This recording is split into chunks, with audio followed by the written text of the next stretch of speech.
first so that we don't have a repeat of the last time. Can everyone hear me okay? How's my audio?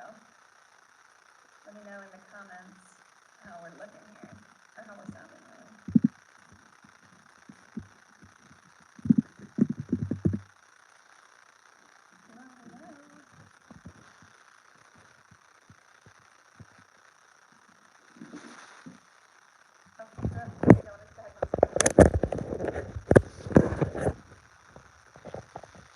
Please don't judge my headphones with the wire.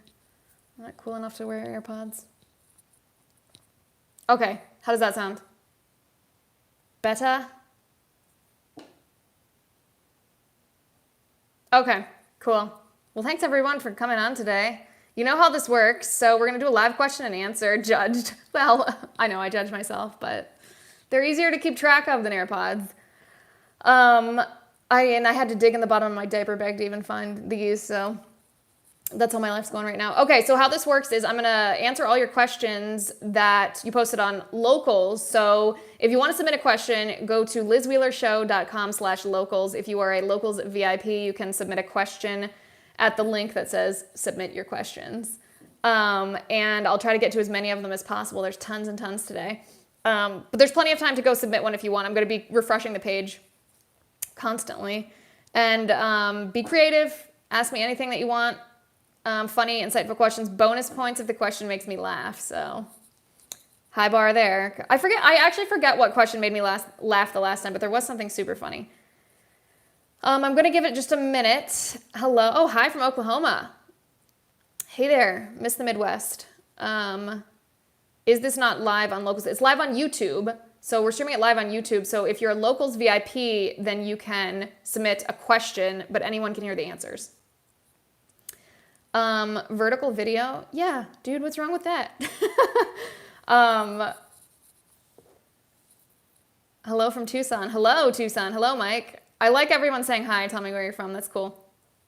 Yeah, so did you guys see last night that Dave Rubin was blocked on Twitter for 12 hours because he posted, he sent a tweet, I should say, and the tweet literally just questioned this idea that government officials are discussing vaccine mandates, and he stated the objective truth that the narrative on COVID vaccines has changed in the past 2 weeks, and Twitter literally deleted the tweet. They said it violated their terms of service or whatever and blocked him for 12 hours. Outrageous. So anybody who wonders why I'm on Locals, that is why. Because that kind of censorship, it's ridiculous. So you can't even question a government official now.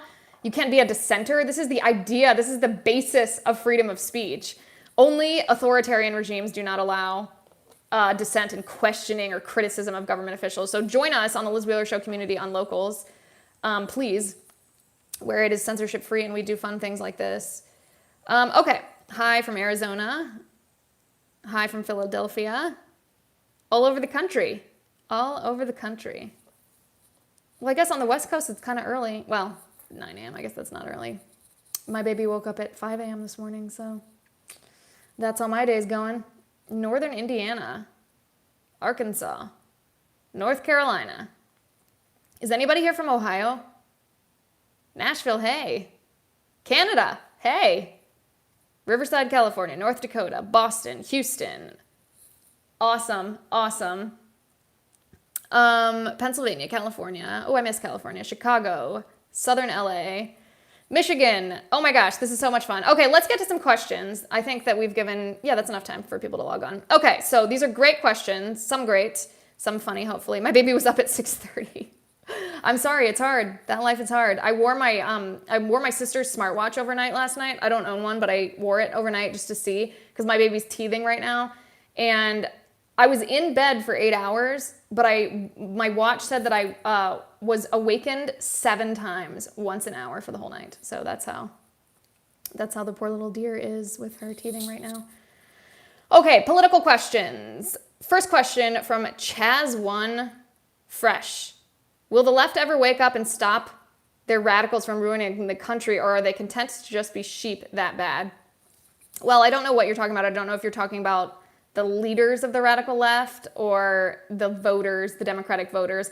I think Democratic voters will eventually wake up, because nothing causes people to abandon their loyalties more than being betrayed, right? And I think that's what a lot of people feel. So the Democrat voters, quote unquote, did what they were told. They got the vaccine, they social distanced, they, locked down, they wore masks, all of that. And they were told if they did this, then life would be able to return to normal. Well, now we're seeing that that's a lie with these renewed mask mandates, with vaccines not being effective against actually transmitting the virus, all of these different things, and they feel really betrayed. So my hope is that Democrat voters realize that it doesn't matter if you're a Democrat, it doesn't matter if you're a Republican, you should stand up for science and you should stand up for liberty. So it doesn't make you a traitor to your principles to say, hey, wait a second, my politicians and public health officials lied to me, so I'm going to stand against this. So I invite all Democratic voters to join us in being skeptics of the government, being skeptics of public health officials, being skeptics of the lockdowns, the mask mandates, and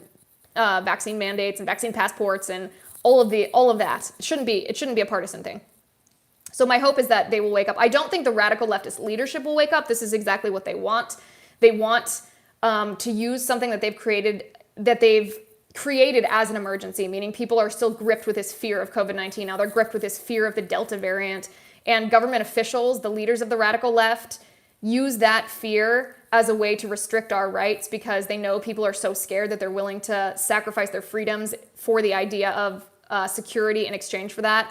And so that's why public health officials' narrative has shifted from slow the spread or flatten the curve to this idea of zero COVID, that we have to get to the point that there are no positive cases, which is impossible because the public health officials and the politicians want to elongate this as long as possible because they continue to violate our rights and seize power for themselves. So that's my answer to your question. Next question from Cracklin. Cracklin asks, why do reporters on the left always look so miserable? Can you teach them to be happy? The Bible says the truth will set you free. And I think so often when people are engaging in a life of lies, whether that's lying to other people or lying to themselves, it starts to show through. That's bad for your soul. And they say the eyes are the window to the soul, so you can kind of see that deep unhappiness. And I don't say this as any kind of personal ad hominem. I just mean, there are certain people, and I think as Christians, we strive to be these people, that our demeanor and our appearance and our smiles and, how we comport ourselves in public is a light of Christ. We try to let the light of Christ shine through us. And sometimes the opposite can be true too. If we are rejecting Christ, if we are rejecting truth, if we're rejecting, whatever it is, objective reality, then that shows up on our faces. Oh, nice. Somebody says, I'm from Ohio, south of Dayton. That's where I grew up. I grew up right outside of Cincinnati. Nice. Okay. Let me look at more questions. There was a repeat question about COVID. That's why I'm running over it. Just a little. Okay. Oh, here's a question. When is Leader McCarthy going to file a motion to remove Nancy Pelosi? Well, here's the thing. There's not really a point in doing that.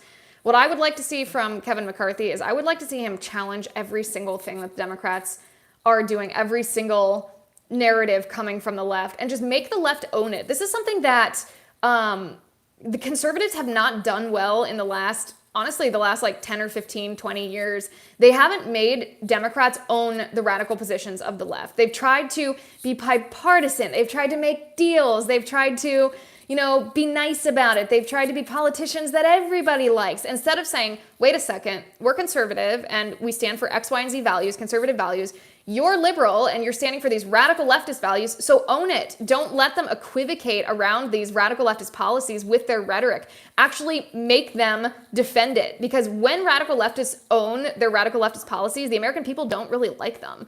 The only way that Democrats get away with that is when squishy Republicans don't hold their feet to the fire. So that's what I would like to see from Republican leadership, is just forcing Democrats to own their policies. Okay, so that actually answers the next two questions. The next question was how long before the Republican lawmakers grow a spine and start to take care of business? Well, it'll be as long as we allow squishy Republicans to be in Congress. Remember, these Republicans, squishy or not, are representatives of us. We vote them into office. So if there's a squishy Republican that's in office, that's our fault. It's our fault that they're still in there. So we need to make an effort to get them out of office if they're not taking care of our business the way that we want them to be. Okay, KG Teague asks, hi Liz, is Obama the real root of race division in our country? He said, this occurred to me when I heard him mention racism in his speeches, and then Biden, of course, is doubling down on critical race theory and charges of new Jim Crow laws. Okay, I don't think Obama is the root of race division in our country. Of course not. Obama did exacerbate racial divide in our country, and he used racial divide as a tool and a tactic to try to further divide the American people, to tear down the institutions in our nation that make us the constitutional republic that we are, the free people that we are. So he certainly exacerbated it. It was the Obama-Biden administration that really jumped on the Black Lives Matter narrative that Black people were being shot indiscriminately by police just for the crime of, quote, being Black. Of course, this is untrue, horribly untrue. It's not only slander against 99.9999% of police officers, it's also a lie to Black Americans in our country to make them feel like they're in that kind of danger just based on the color of their skin.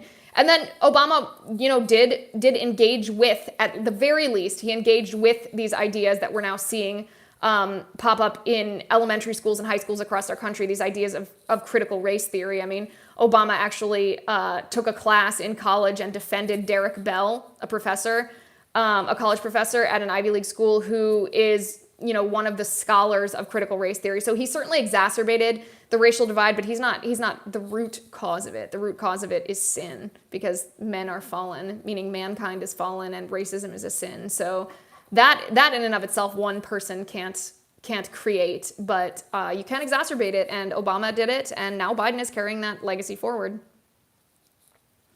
Okay, next question is from ZEngine19, who asks, are there any other COVID vaccines out there being developed that might not contain or use the fetus cells that I'm 100% against? Would you happen to have or know where to find a list of developing vaccines and possibly their phases of development? This is my main concern for rejecting one of the current COVID vaccines, so it's almost useless to even address my other concerns yet. Okay, so here's what I will say. There's a lot of fake news going around about whether or not the COVID vaccines contain aborted fetal cell lines. So let's just be clear. The Pfizer and Moderna vaccines were tested against the cell lines from aborted babies. That means a baby was aborted. In this case, I think in the 1970s, a baby was aborted, and the cells, meaning the human remains of that baby, were cultivated in a lab, and the COVID vaccines from Pfizer and Moderna were tested against that baby's remaining cells. Okay, so if you are injected with the Pfizer vaccine or the Moderna vaccine, you are not getting fetal cells injected into you, but there is a moral issue for many people because it was tested against the remains of an aborted baby. The J&J vaccine contains aborted fetal cell lines, so that one is a little bit different. I do not know of vaccines that are approved in the United States, of course, that do not contain it. I believe those are the only 3 vaccines that are even under emergency use authorization. So I am unaware of other vaccines that do not either contain or were tested against. And it is a valid concern. Don't let people use euphemisms like, oh, it's just fetal cell lines. What does that mean? What does that mean? A fetal cell line is the remains of an aborted baby. So don't let euphemisms distract you from the gross immorality of using the remains of aborted children in these vaccines or to test them.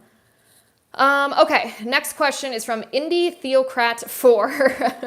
Nice username. He says, first off, love your show. You and your team obviously put a lot of time into the research you do, and I, for one, am very grateful for the thought-provoking and data, fact-driven commentary you give on weekly events. Oh, thank you very much for the kind words. We do put a lot of work into it. I appreciate that. Question, what do you think is the best way to engage with leftists when it comes to an issue that Judeo-Christian morality condemns, abortion, for example? Well, there's 2 ways to do this, I think. First of all, you don't have to make your argument to someone who rejects Judeo-Christian morality from the standpoint of Judeo-Christian morality, because one of the amazing things about this morality system that has underpinned, Christianity and, of course, the Jewish religion for a long time is that it usually, if not always, I actually can't think of an example of when it contradicts the secular argument, the practical secular argument for the same thing. So using your example of abortion, you and I might say, okay, well, the Bible teaches that we're all fearfully and wonderfully made, that God knit us together in our mother's wombs before our parents knew us, that we are made in God's image, and therefore it's immoral. It's rejecting Christ, in fact, to end that human life. We simply have no right to destroy what God our Father created. So that might be the Christian argument for it. But the secular argument actually matches it. The secular argument could be a science-based argument that, science says that life begins from the moment of conception when a sperm fuses with an egg and new DNA is formed. And what right do we have to pick and choose which lives we can end arbitrarily? What right do we have to end that human life? Because if we can choose to arbitrarily end that human life, then who else's life can we deem or can we label inconvenient or less than, or some other label that would allow us to actually snuff out that innocent life? So I've never found an issue when it comes to Judeo-Christian morality that there's also not a practical secular argument that goes hand in hand with it. So I always try to just identify those ahead of time. Abortion, for example, I've already identified that one, so it was an easy example to give. But for almost every argument from a morality standpoint, there's also a secular practical argument for the same thing. So you can do both things. You can make your example with a secular argument, and then you can say, and also I'm a Christian, and this is how Christians think about it. And that way you're just planting that seed. You're planting that seed in people's minds. Okay, next question. The question is, how do you feel about Vatican II and the recent controversy around traditional Latin Mass? I am glad you asked. So I don't have a problem with Vatican II. My standpoint is if it's good enough for JP2, it's good enough for me. And what I mean by that, I know I made this joke on Locals a couple weeks ago, and some people asked me what I meant. JP2 is Pope John Paul II, who was an absolutely fantastic pope theologically, and he was not opposed to Vatican II. And so neither am I. I don't have a problem with Vatican II. I do think it's a huge mistake for Pope Francis to ban or restrict the traditional Latin Mass. He's doing it almost as, it seems like, a punishment for very, very small sects of Catholicism who reject Vatican II. And I don't think that the majority of people who attend, who celebrate the Latin Mass, reject Vatican II. And so I don't know why the majority of people who are fulfilled by the Latin Mass should be deprived of that based on a very few people who take it out of context. That seems like an arbitrary punishment. That seems like punishing the whole classroom when one person does something bad, and I'm never in favor of that strategy. The traditional Latin Mass has been a really powerful tool in the last decade for inviting young people back into the Catholic Church. It's really the traditional aspect of it, the deeply theological ties in the Latin Mass have really enlivened, brought to life the faith in so many young Catholics. And so I think this is the stupidest thing for the Pope to do. And it also makes no sense given what he faces in the world. I mean, he needs to be talking about things that are much, much more important than being picky about celebrating a type of Mass that contradicts the Catholic doctrine in no way. I mean, he should be talking about abortion. He should be talking about life. He should be talking about marriage. He should be talking about family. He should be talking about all these fundamentals of Catholic doctrine, these fundamentals of society without which society falls apart. And all of these fundamentals are under attack by the radical left. And so he, as the leader of the Catholic Church, the leader of Christians around the world, should be speaking out on that and not alienating young people from the Catholic Church by banning the traditional Latin Mass. That's how I feel about it. Okay. Reasoning Power asks, can you find your talk on a previous program listing the 10 or 12 reasons why you're conservative? I don't remember doing that. I'm not saying that I didn't. I don't remember doing that. So let me do a little research, a little background here, and see if I can figure out what piece or what speech you're talking about. And if so, I will try to post it on Locals. If I don't post it, it's because I cannot for the life of me find it or figure out what episode or what speech I've given that you're talking about. But I will do my very best. Okay. Joe's Mo says, Barbara Boxer was hoisted by her own petard. They called it a mugging, but what about a peaceful protester fighting social injustice, et cetera, et cetera? Oh, he goes, not a question really, but ironic, huh? Here's the thing. So I would really encourage conservatives to shy away from saying this was poetic justice, that Barbara Boxer got assaulted and her phone stolen. I mean, it's really horrible. It's horrible no matter whose body is violated in that way. We conservatives don't want anybody to be victims. We don't just want to protect our own. We don't think it's funny when liberals get assaulted. We can point out the irony that liberal policies have made these cities so dangerous, and that for the most part, liberal politicians have been insulated from the terrible repercussions of their policies, and that perhaps this is an eye-opening experience for Barbara Boxer that will cause her to condemn the Democratic policies that made her city so dangerous and made her a victim of these crimes. But at the same time, we're going to be no better than the other side. We're no better than the left if we condone violence against somebody just because that person was instrumental in causing that violence. So I've heard this actually from a couple of conservative people lately, and just thoughts that I had on it. It's never a good thing when someone's victimized. We want to protect everyone from being violated in this way, not just conservatives. Okay, Chris N 1839 asks, what is the breaking point on immigration? We're about to hit the first million.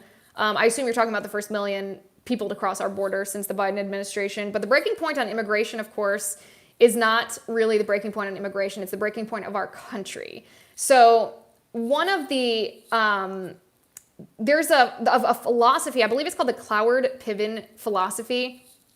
It's a political theory, I guess, more than a philosophy, that says that the more people that you can get on the government dole, the quicker the welfare state will collapse, and the quicker our country will have to be morphed into an entire entitlement state, meaning a Marxist state. And there's always been theories that this was the Democrats' idea with immigration, that when we have all these illegal immigrants coming to our country, and then we give them government benefits, without obviously them being here legally, without them paying into the system, without them really being a part of our country, at least legally, you know what I mean, legally and financially, that this will weigh down our welfare systems to the breaking point, and then that would make it easier then to usher in a Marxist system. There's certainly that theory that's out there, which I think at least bears some discussion and some thought. So I don't know that it's necessarily a breaking point immigration-wise, but I think the immigration crisis could cause a breaking point nationwide. So that's one of the reasons that we advocate for legal immigrants and not illegal immigrants, because we want to make sure that the flow matches our capacity to integrate these people into our society and integrate them into any kind of program. And I'm not even talking about welfare programs necessarily like food stamps. I mean, I'm talking about like the public school system, because any child in our country is entitled to go to the public school free of charge. That includes the children of illegal aliens or illegal alien children, and that's an incredible financial burden for the taxpayers to pay that is not compensated by the amount of taxes illegal aliens pay when they do have an income. So like I said, certainly a theory about this open borders philosophy from the left moving our country towards the breaking point, but we shall see. Okay. Possum 2001 asks, Liz, I'm curious. As I've said before, I've had COVID. So if I have the antibodies, why is this communist government wanting me to destroy my God-given immunity? Yeah, that's a good question. I mean, my answer is similar to the answer to the first question, in that government officials simply want to exert power over us. There was a recent study, I talked about it on my show. I believe it was the locals only aspect of the show that I do once a week. And there was a recent study that shows that natural immunity is both robust and long-lasting. So there's simply no evidence that you need to get the vaccine, no scientific evidence that you need to get the vaccine after having had COVID. I know that contradicts public health officials, but public health officials don't give scientific citations for the dictates that or even the advice that they're giving, the recommendations they're giving, and there's scientific evidence that contradicts what they're saying. So there you have it.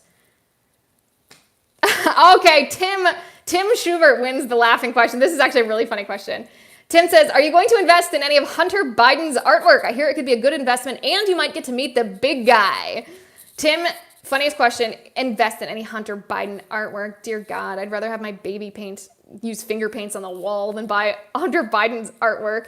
It is just pay to play. I mean, anybody who pretends that Hunter Biden has artistic talent that's worth up to $500,000 of painting, get the heck out of here. So ridiculous. So ridiculous. So no, not a snowball chance in hell that I would ever invest in Hunter Biden artwork.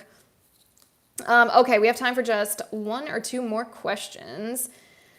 Okay. Michael asked, Liz, I'm a conservative male artist living in Palm Desert, California. Ooh, warm.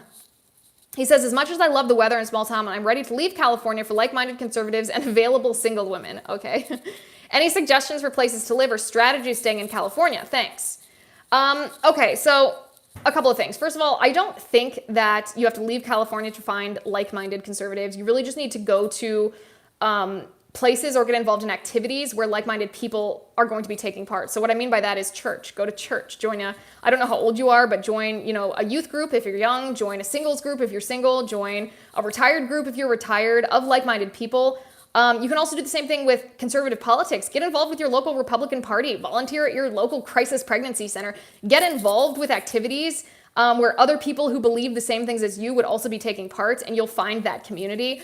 I know a lot of people have left California. We also left California. My husband and I left California last year. We didn't do it for political reasons. We left for family reasons.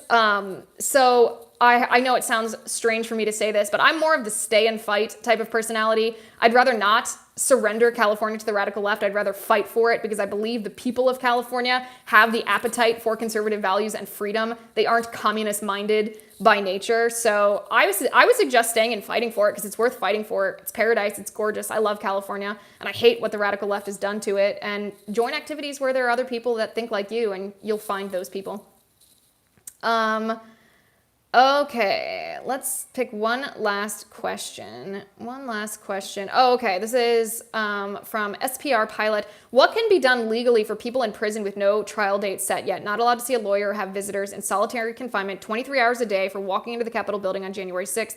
They wouldn't even allow legislators to look at their living conditions. So if these allegations are true, this is a gross violation of these individuals' right to due process. Remember, the right to due process under the law does not apply simply to people that you agree with or people who are people who have not committed a crime. Every single person is presumed innocent until and unless proven guilty. And regardless of whether they're proven guilty, they are afforded due process under the law. So if these allegations are true, we should be very noisy about it because if it can happen to these people, it could happen to us. I know that we're not the ones that, engaged in this behavior. Some of this behavior that I certainly would not condone.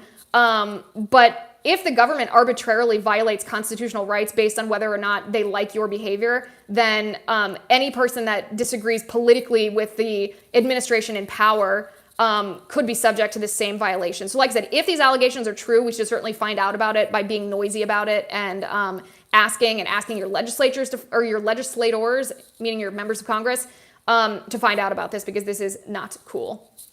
Okay. We're just about at a half an hour, so that's all the time that we have. I love doing these question and answers. I appreciate all the questions. There's always so many good ones. If you want to be part of asking the questions next time, head on over to lizwheelershow.com/locals. We have conversations and discussions that we can't really have on big tech platforms on Locals all the time. I hope to see you over there. If you do join Locals for any reason, please introduce yourself and say hi so that we're not just faceless names behind a keyboard, so that we can get to know each other. This was great, and it was so fun to see where everybody commenting on YouTube, where everybody was tuning in from too. So thanks for being here today. We'll talk soon.